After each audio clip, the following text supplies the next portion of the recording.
నిజామాబాద్ నగరంలోని భారతి గార్డెన్లో మద్యం దుకాణాల లైసెన్స్దారుల ఎంపిక ప్రక్రియ లక్కీ డ్రా భారీ బందోబస్తు మధ్య కొనసాగుతుంది. మాక్లూరు మండల కేంద్రంలో బిగాల కృష్ణమూర్తి జిల్లా పరిషత్ హై స్కూల్, బిగాల గంగారం మండల పరిషత్ ప్రాథమిక పాఠశాల ప్రారంభోత్సవ కార్యక్రమం ఘనంగా జరిగింది. మాజీ ఎమ్మెల్యే బిగాల గణేష్ గుప్తా పాల్గొని సంతోషం వ్యక్తం చేశారు.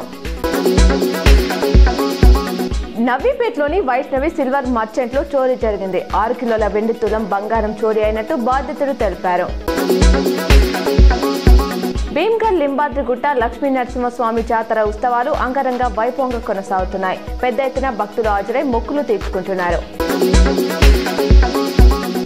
అంతర్జాతీయ మార్కెట్ల నుంచి సానుకూల సంకేతాలతో వారం ప్రారంభంలో దేశీయ స్టాక్ మార్కెట్లు లాభాలు మొదలయ్యాయి. సెన్సెక్స్ 300 పాయింట్లు లాభపడి 84,506 వద్ద, నిఫ్టీ 90 పాయింట్లు వృద్ధి చెంది 25,885 వద్ద ట్రేడ్ అవుతున్నాయి.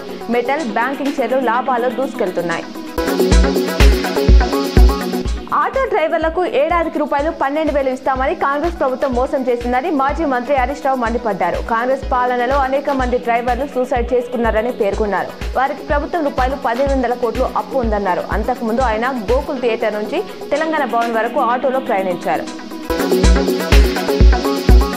కాంగ్రెస్ ప్రభుత్వానికి 2 ఏళ్లు పూర్తిగానున్న సందర్భంగా వివిధ శాఖల పరిధిలో అమలవుతున్న పథకాలపై నివేదికలు ఇవ్వాలని అధికారులను సీఎం రేవంత్ ఆదేశించారు. పెండింగ్ లో ఉన్న హామీల అమలుకు ఎంత ఖర్చు అవుతుంది, ప్రభుత్వంపై పడే అదనపు ఆర్థిక భారం ఎంత, నిధులను ఎలా సమకూర్చాలి వంటి అంశాలపై రోడ్ మ్యాప్ రూపొందించాలని సూచించారు.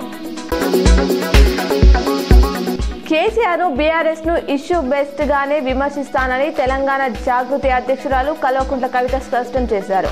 జనంబాట కార్యక్రమంలో భాగంగా నిజామాబాద్ ఆమె మాట్లాడుతూ తన విషయంలో పార్టీ ఏకపక్ష నిర్ణయం తీసుకుందన్నారు. అసలు తాను బయటకు రావాలి అనుకోలేదని, అనివార్య పరిస్థితుల్లోనే బయటకు వచ్చానని తెలిపారు.